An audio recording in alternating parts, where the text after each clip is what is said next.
tassa bhagavato arahato samma sambuddhassa. Sadhu, sadhu, sadhu.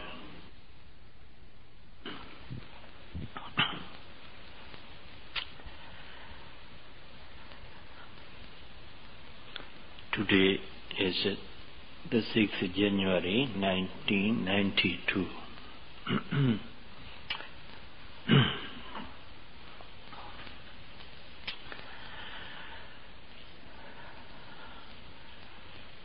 Our retreat has been 10 days.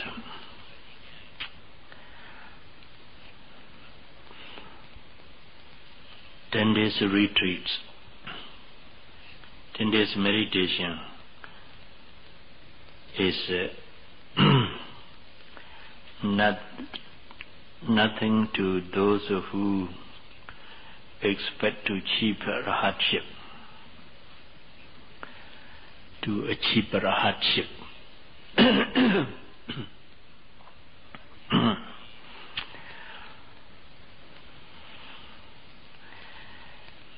In Sri Lanka, about the 5th century AD, one of a Mahātira who was very much learned, vast lot in scriptures, had more than 10,000 disciples. Some of his disciples attained hardship, but he himself hasn't yet reached the lowest stage of path knowledge, because he hasn't practiced meditation. Later on, one of his disciples who was an Arahant reminded him of his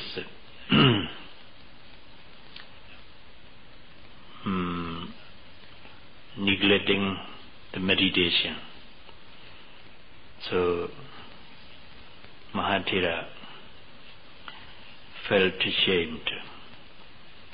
Then he went into forest with a view to attaining arhatship, the fourth path knowledge and fruition, in 3 days' time.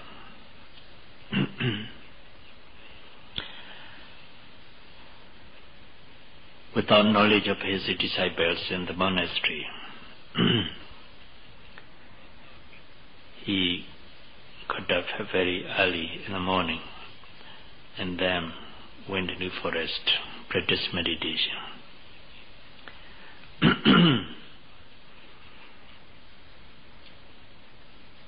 When he has been practicing meditation 3 days, he didn't experience anything. Even he couldn't concentrate on the object of meditation very well. Then he was a perseverant. So he continued to practice meditation.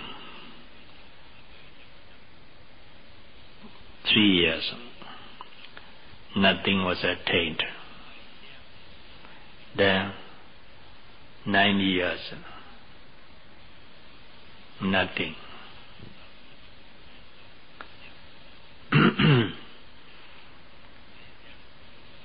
Then 20 years, nothing. But he was not reluctant. But occasionally he felt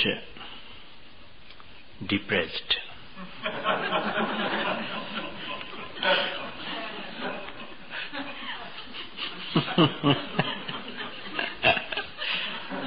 But he didn't give up. Proceed with the practicing. Then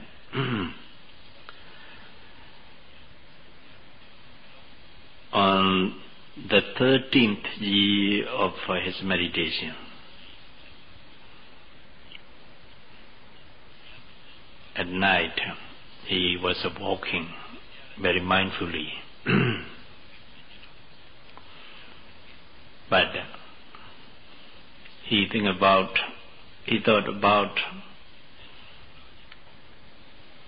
his meditation from the very beginning to the end of that day. He hasn't reached any stage of the path knowledge, magga and phala. So he felt sad and cried.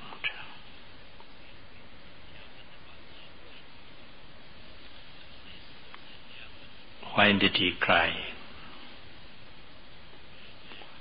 Over his failure to attain any magga or phala.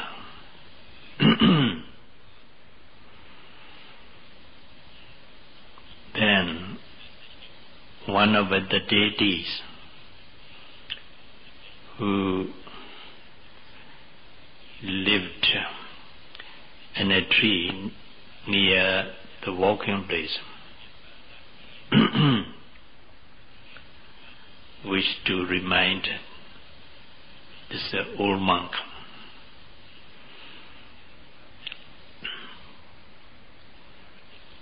she was also crying loud, crying, shouting. Then the Venerable Mahātira, the old monk, hearing what the deity was crying,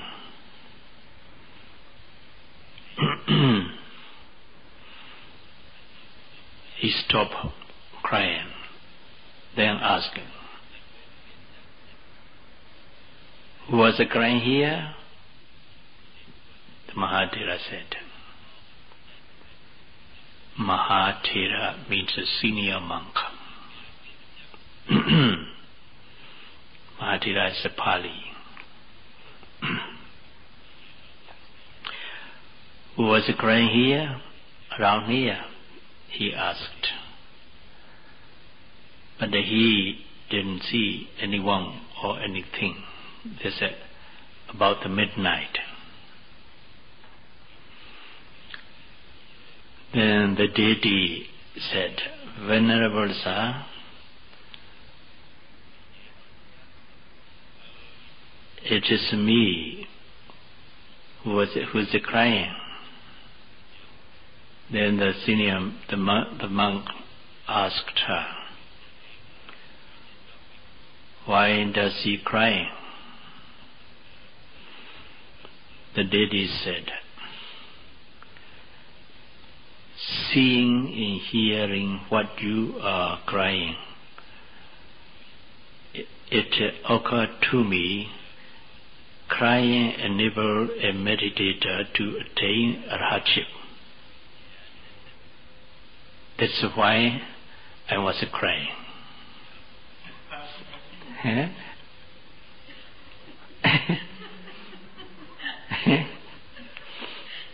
Crying enables a meditator to attain arhatship. So I imitate you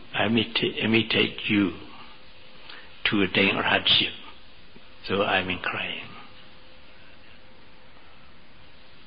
Then the senior monk feel ashamed of. Then said himself, his name was Desa.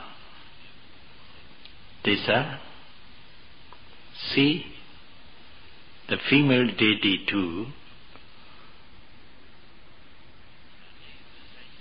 reviled you, mocked you, because you are crying on account of a failure to attain to arhatship, then he becomes calm because of his shame.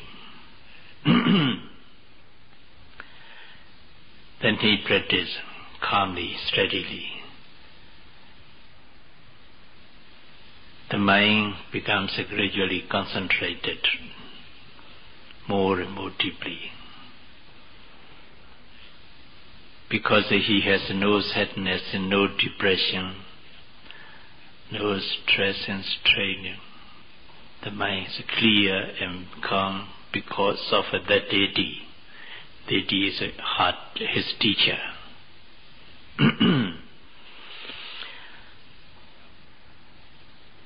Then gradually concentration becomes deeper and deeper, realizing all anicca, dukkha, anatta of all mental and physical phenomena, and then attain to the first path, fruition, the second path, fruition, the third path, fruition, and finally the fourth path, knowledge and fruition knowledge, arhatship attained.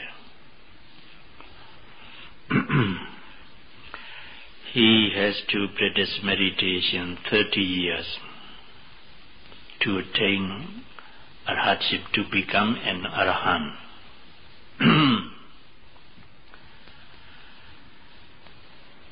First of all, he thought he is very learned Mahathera, senior monk, so he can attain arhatship in 3 days' time. With the view to attaining 3 days arhatship in the 3 days' time, he went to forest, but he failed. But he didn't go back to monastery. He continued to practice. Then 3 years, 9 years, 20 years, 25 years, he didn't go back to monastery, because his aim is to attain arhatship in this this forest. So persistingly, he practices strenuously, intensively meditation until he has attained arhatship on the night of a 13th year of his meditation. That is why I said 10 days meditation is nothing to those who want to attain arhatship. Is it right? Huh? Yes. Now, with a view to attaining arhatship in 3 days' time, he went forest, but he failed. But he was not reluctant. He didn't go back to monastery. He proceeded his journey. In the same way, our meditators also must copy him, must imitate him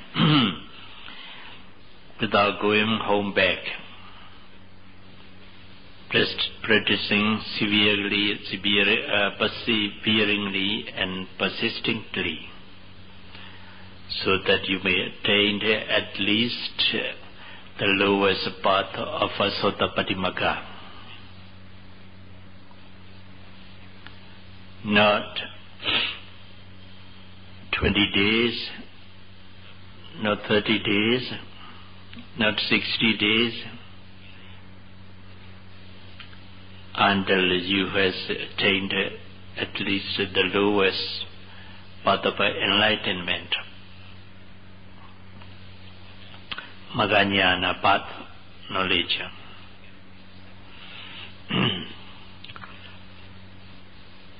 But for me, it's not possible to stay on here until you have attained hardship.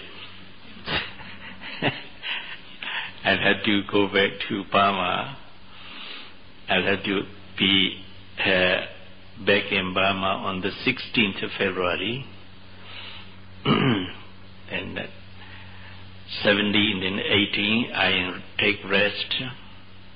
Then on the 19th I have to go a very long journey in the country, delivering discourses and conducting meditation retreats about for 1 month.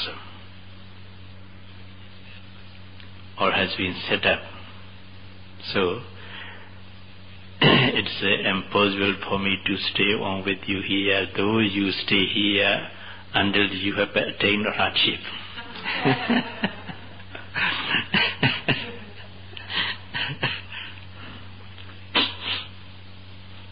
So what I want to point out here is you should not take 10 days meditation to be very long time. So in Burma, even some of younger meditators, about say 70 years or 18 years old girls and novices, practice meditation at least 1.5 months or 2. Some are practicing that's intensively, strenuously. They get up at 3:30 in early morning, and the whole day practicing without a break. At night, at 10 o'clock, they had to go back to their dormitory and take rest. But some of them doesn't take rest at the 10 o'clock. They continue to practice until 12 at midnight, or some until 1 in the morning, and so on.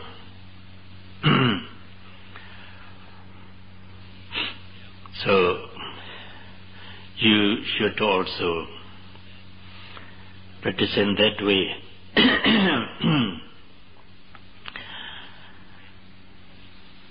By being mindful of all physical and mental process which are arising at that moment. As I explained you,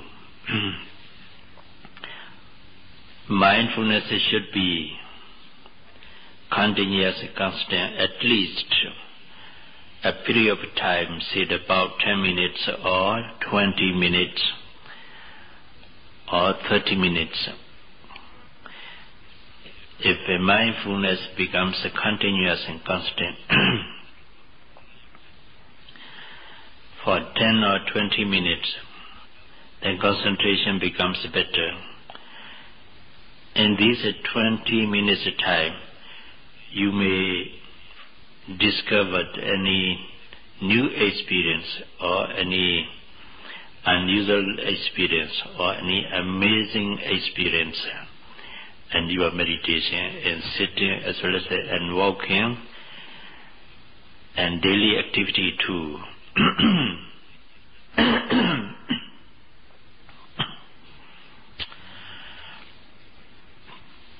That's why I told you,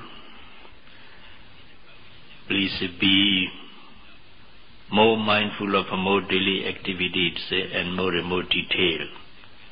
Slow down all your actions and movements as much as possible, because a constant and continuous mindfulness, at least 10 minutes, is very much beneficial for a yogi to attain deep concentration and clear insight.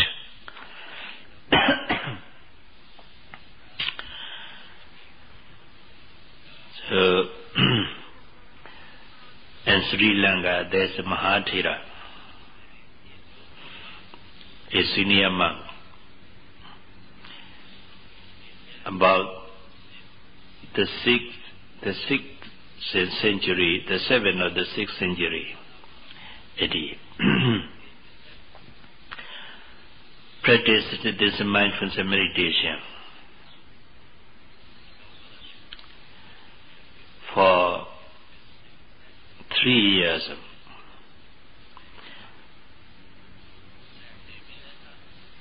Then one day,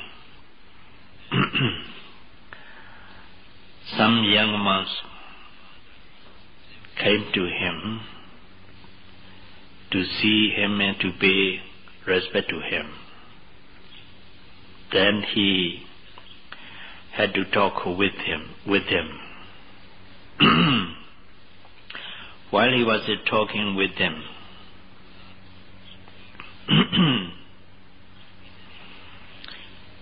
he quickly lifted his hand up, and then he put it down gradually, slowly. Then again he lifted it very, very slowly. The commentary describes this story of this mindful monk. But it doesn't say why did he lift his hand. It just say he lifted up his hands very quickly, and then he put it down slowly, and then lifted it again very, very, very slowly and mindfully. Then the younger monks asked him what he was doing. Then the senior monk, the venerable monks, said to them, because ever since I began to practice meditation, I haven't done any actions or movements mindfully. Now, because I been talking with you, I forgot to be mindful of lifting of my hand. So I lifted quickly. Then I come to be aware that my hand is lifted mindfully.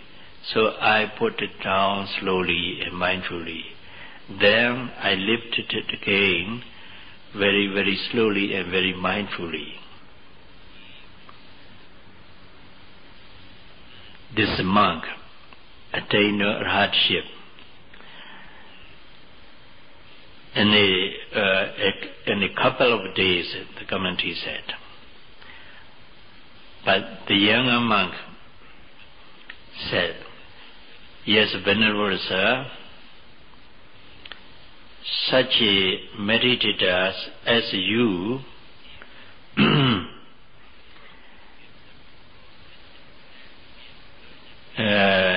cannot fail to attain a hardship in a short time.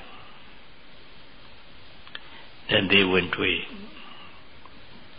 The senior monk continued his practice.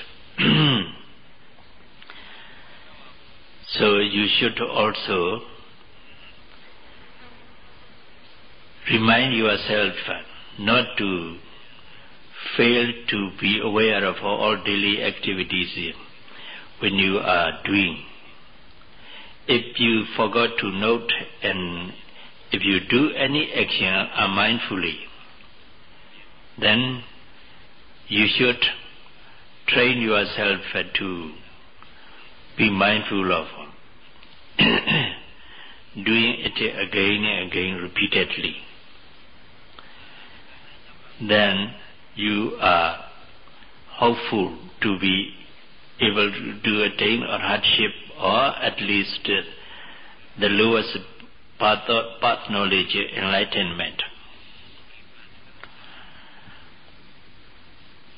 So that's why I repeatedly told you to be mindful of all daily activities, to be more mindful of more daily activities in more detail, slowing down all actions and movements. Because a continuous mindfulness, constant mindfulness is very important factor to make progress and concentration as well as insight.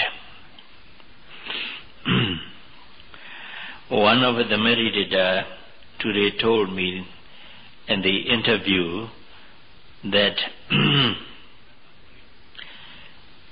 she had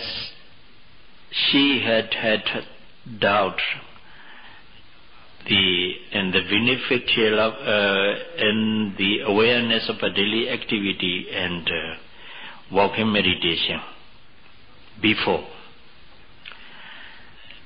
Now she had some experience, unusual experience in the walking meditation as well as in daily activity.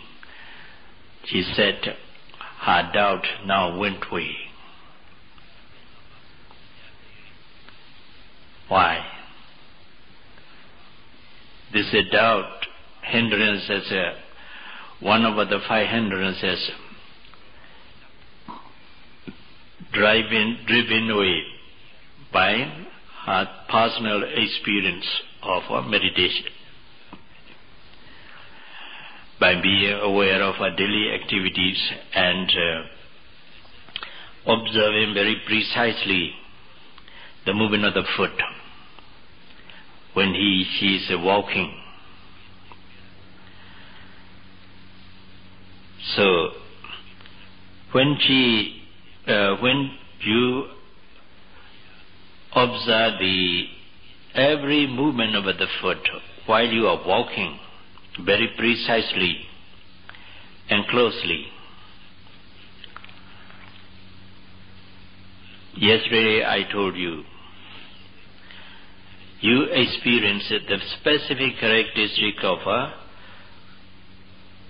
wind element or air element.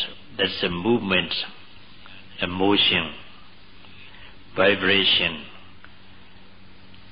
extension, contraction. When you lifted the foot, you note lifting very precisely, observing the very beginning of a lifting movement until to end of it very precisely and closely. Then in a day or two, your concentration becomes deeper. But here you should be careful. Just noting or labeling is not beneficial. Labeling and noting is not meditation. What is important is to know the movement of the foot, to be aware of the movement of the foot very closely and precisely. But noting, lifting, pushing, dropping, touching, pressing, and so on. But noting is not important, but it can help you to concentrate his mind on the movement of the foot closely and precisely. That's why we have to use it. But there may be some occasions when you are able to observe the movement of the foot, to be aware of the movement of the foot precisely, closely, without noting, then you should do it without noting. But when you are observing any mental process or physical process without noting, it's a nature for every meditator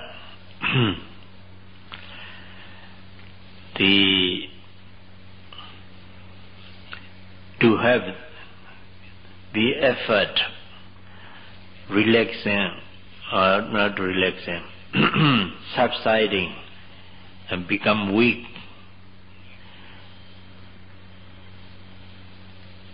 When the effort becomes gradually subsiding and weak,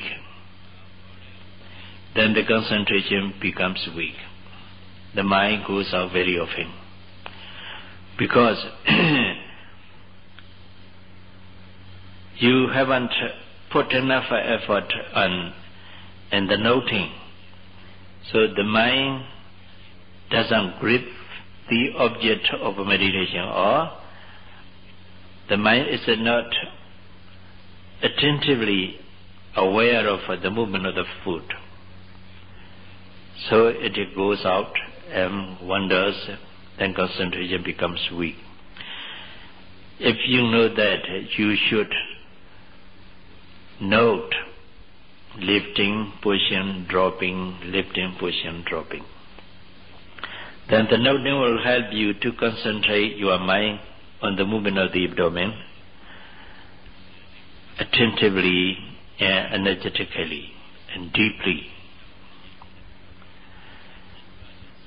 So, noting is not indispensable in meditation, but it's necessary in some cases.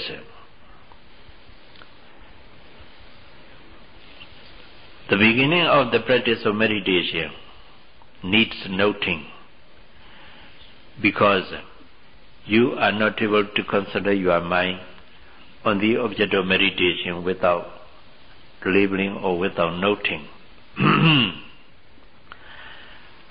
Only when you have attained, say, the fourth stage of insight, or the 6 stages of insight knowledge, or the 11th stage of insight knowledge, you may need not noting or labeling.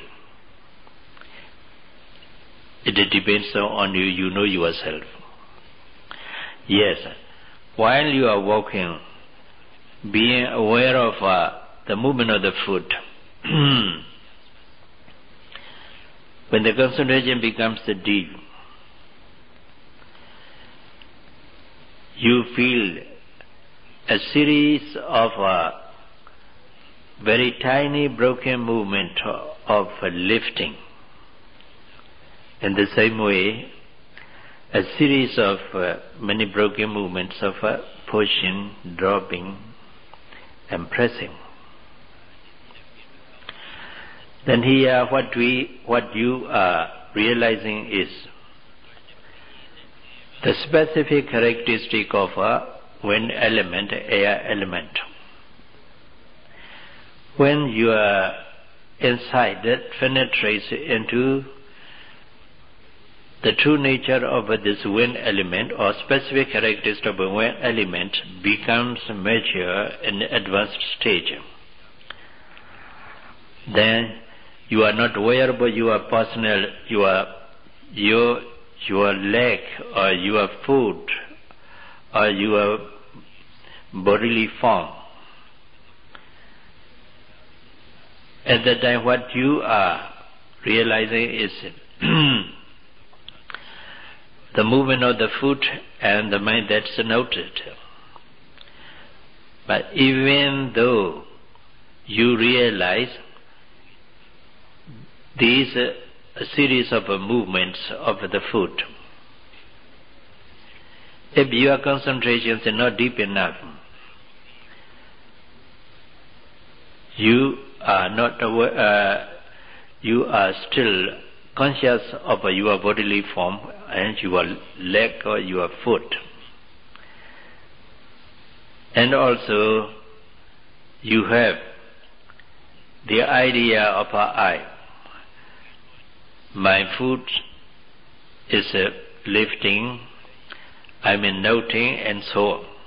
But that idea becomes vague, now very distinct. When the concentration becomes deeper, the idea of an eye also removed by the insight knowledge that realizes the specific characteristic of one element, the movement, a series of a broken movement of lifting, pushing, dropping, and pressing too. When you have realized this, the movement of the foot in this way, it's called Nama Rupa Parichira Jnana, insight knowledge that discerns Nama, mental process, and Rupa, physical process. Here, I think I should explain you very briefly the two characteristics of mental and physical phenomena. In the Pali text as well as in commentary said, when a meditator realizes Nama and Rupa, bodily and mental process, first of all, he realizes Sabhava Lakhana, and then he realizes Samanya Lakhana.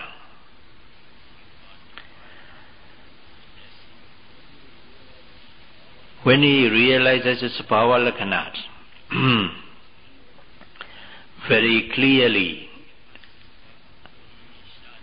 then he can remove the idea of I or you, a person or being.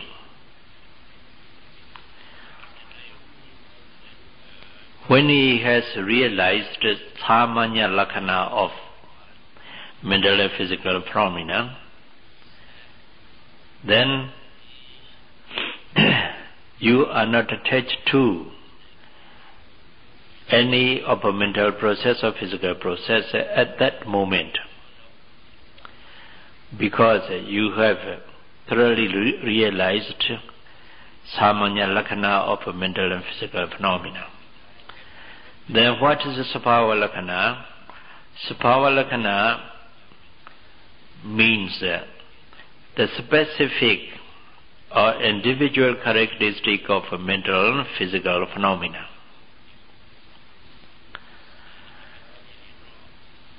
Sabhava Lakhana means the specific or individual characteristic of a mental and physical phenomena. Samanya Lakhana means the general or common characteristics of a mental and physical phenomena.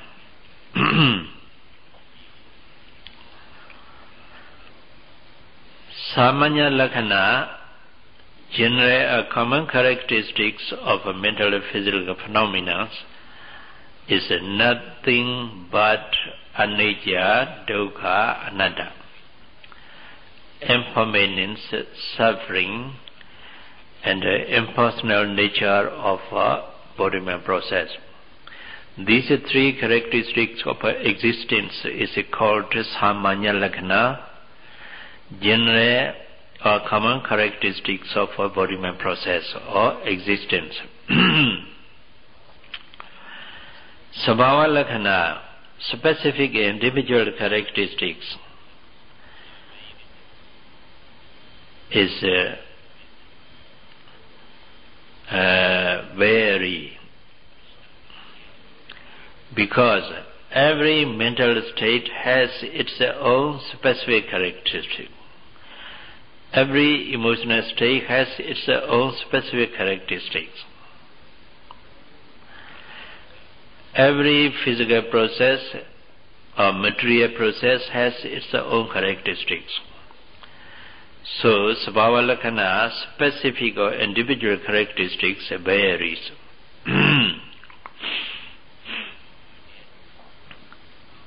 Then, when we practice mindfulness and meditation, most of the time we have to be mindful of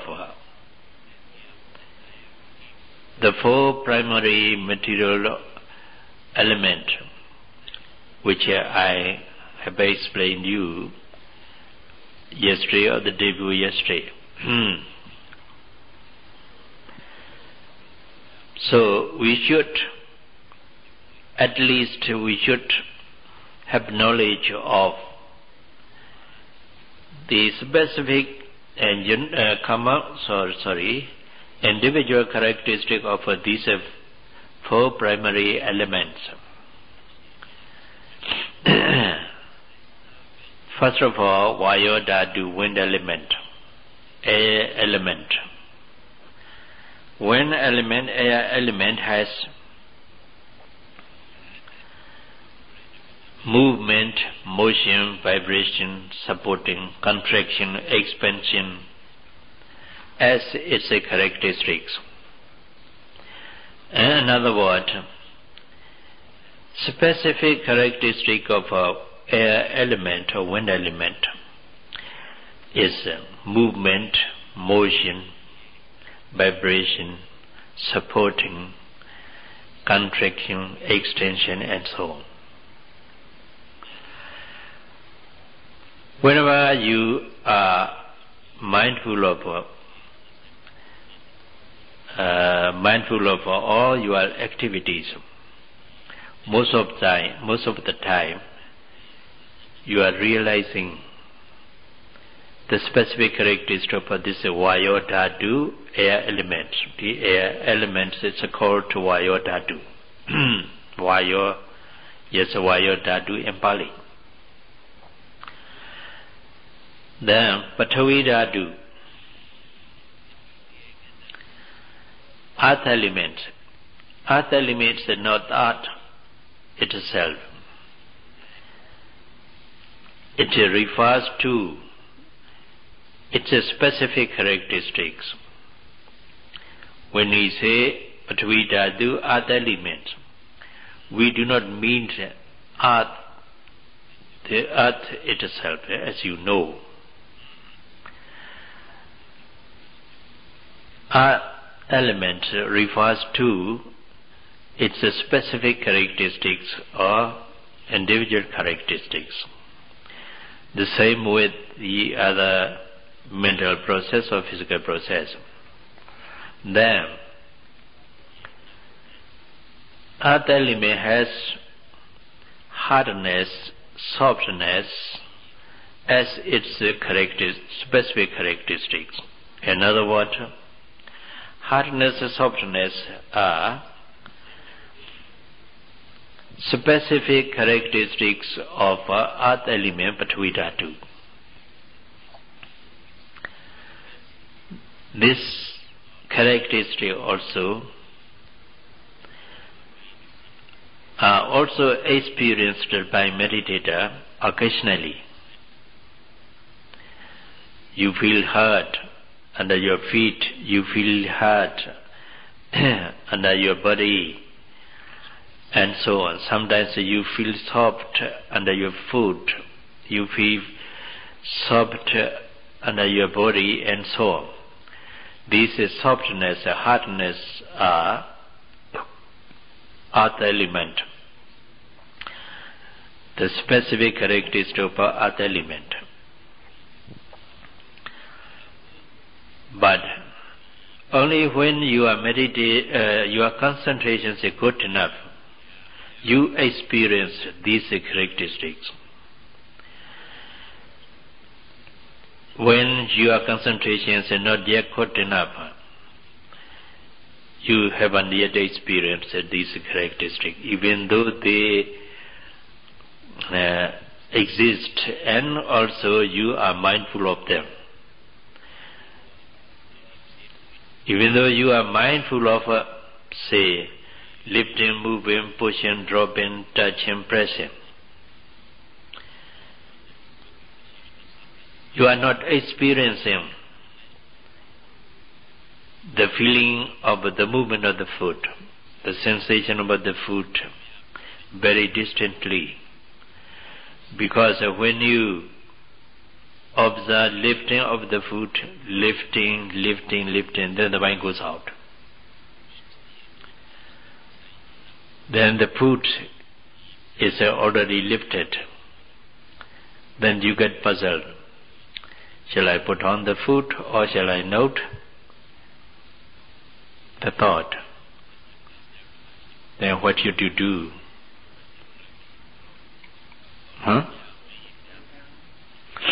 Yes, you have to put it down mindfully and then note the mind. But as soon as you put the foot down mindfully, then the thought has gone. But sometimes if the thought process is very powerful, it hasn't gone. Even though you have put the foot down, it's going on. Then you observe the thought process, making mental note, thinking, somewhat quickly. Then come again to the movement of the foot and walk and so on. Yes. In this way, you can realize that first of all, the specific characteristics or individual characteristic of earth elements. Sometimes when your concentrations go to a certain extent, you feel sticky sensation under your foot. Have you had that experience? No, yes. For some of the meditators, they have that experience under their feet, sticky sensation. Sometimes the meditators stop walking and feel her foot, whether it's what's it there, what the sticky sensation is there, he felt, but nothing, because what he experiencing is the specific characteristic of Vāyo Dhātu. Sometimes you have a tearing. Have you had tears? Huh? Yes, tearing. Huh? Oh, you have a tear. Huh?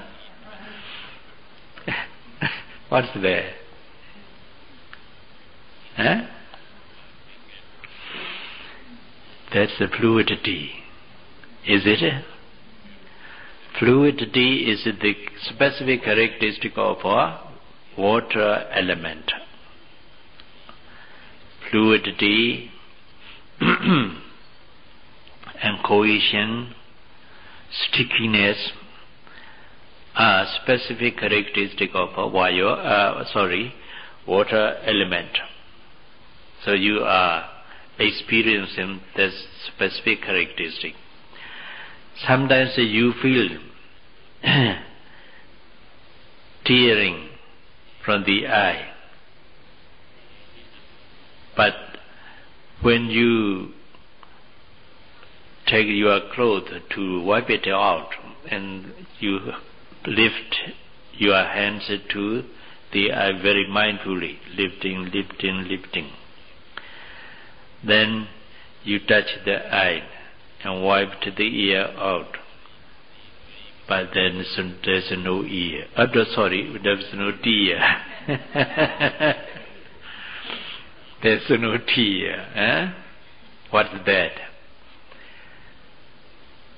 That's also the specific characteristic of a water element. You are experiencing it. That's not externally but internally.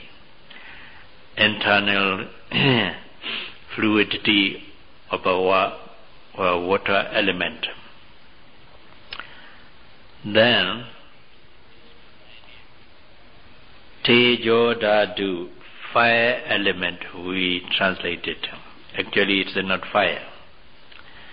When we say fire element, it refers to its specific characteristics or individual characteristics.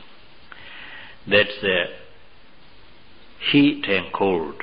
Heat and cold are the specific characteristic of a Tejodhatu, fire element.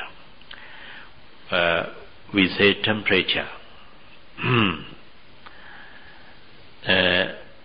Have you felt cold or heat?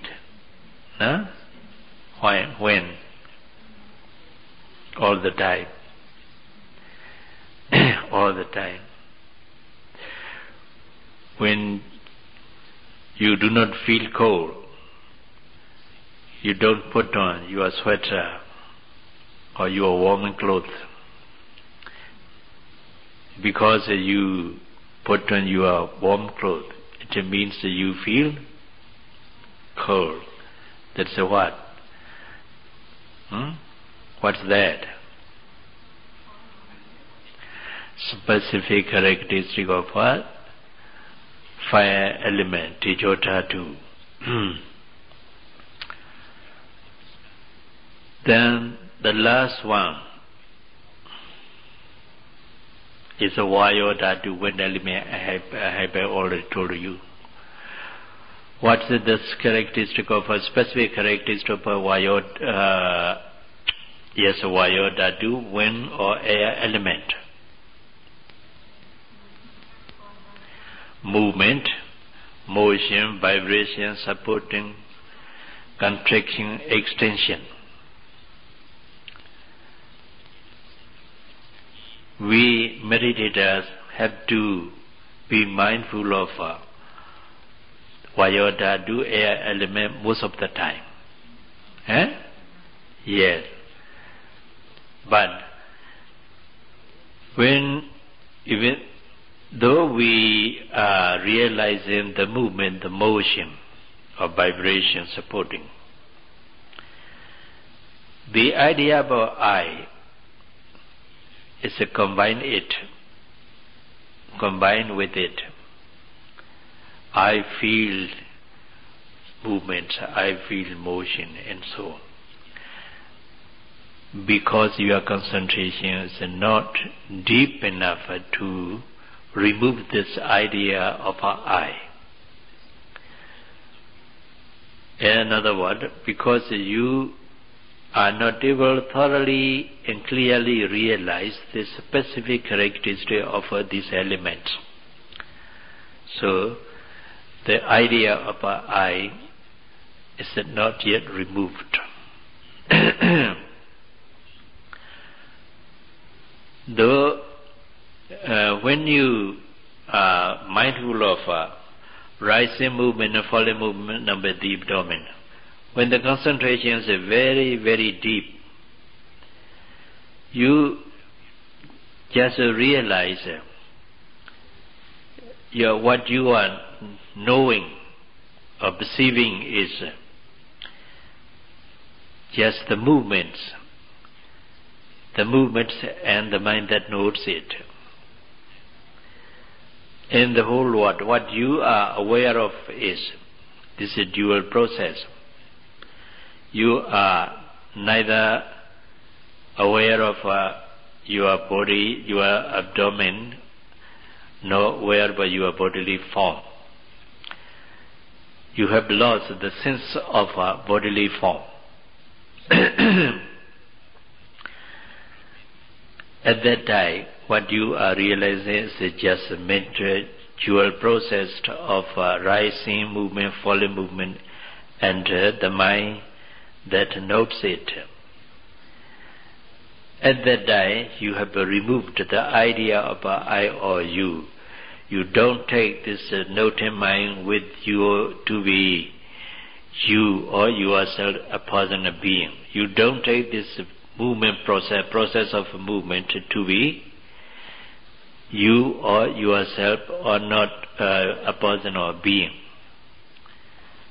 Because you are realizing the two processes, rising movement, then the mind that notes it, falling movement, the mind that notes it. Your insight knowledge realizes that these dual processes very, very clearly and very deeply. So you remove the idea of I or you, a person or being. This is called Nama Rupa Paricheda Jnana. The insight knowledge that discerns the specific characteristics of a Vayada wind element and that of the mind that notes it. Then what's the specific characteristic of the noting mind or the consciousness that knows the object? The characteristic of the mind or the consciousness is just cognizing the object. The consciousness cognizes the object when the object arises. Its function is to know the object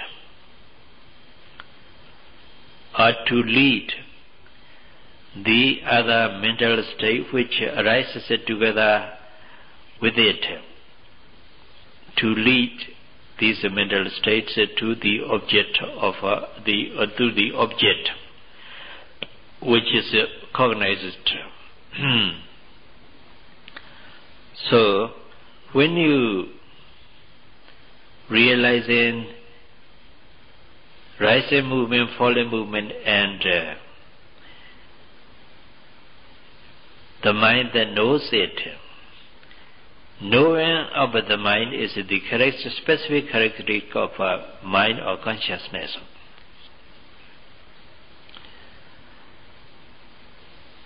When your concentration becomes deeper and deeper, then you come to realize a series of broken movements of rising process and a series of broken movements of fallen process in the mind that notes it. And also that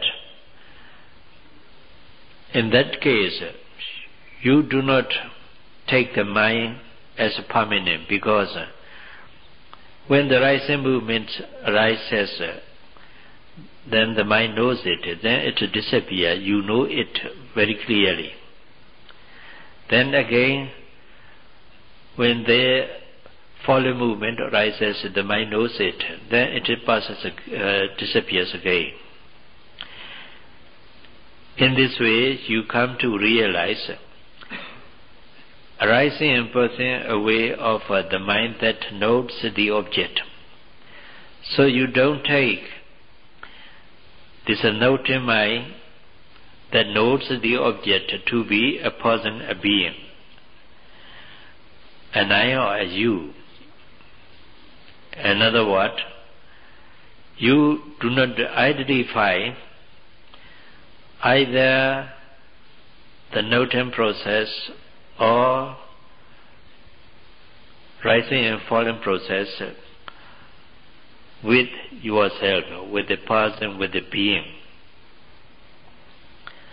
Then here you remove the idea of a I or you, a person or a being. But when your concentration is not deep enough, you may feel a very vague idea of an I or a person, a being. It's also very vague. So, this Nama-rupa Parichira Jnana, the insight knowledge which discerns the specific characteristic or individual characteristic of a physical process and mental process, is called Ditti Visuddhi. Ditti means around you. Visuddhi means a purification. So, this is insight knowledge. Because of this insight knowledge, which realizes the dual process of mental and physical phenomena, and their specific characteristics,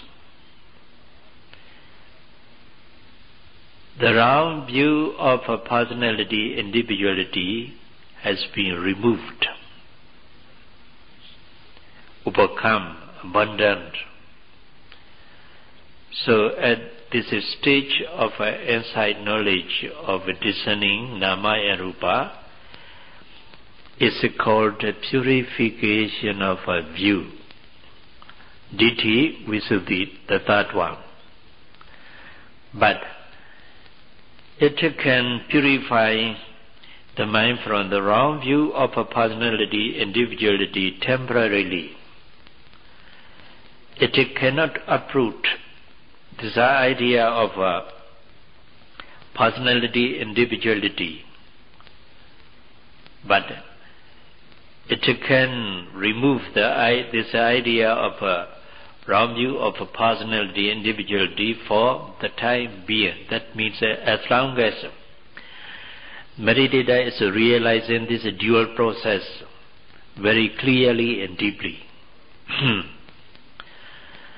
It's only when he has attained the first path knowledge, Sotapati Magga, that he can totally remove this idea of a person, a being.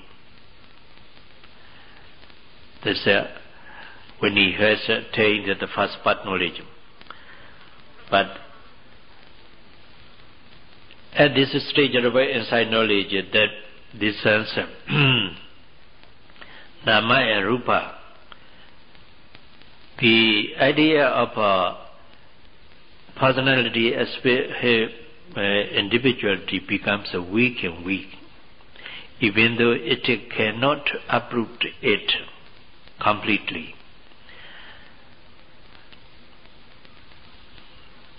The time's up.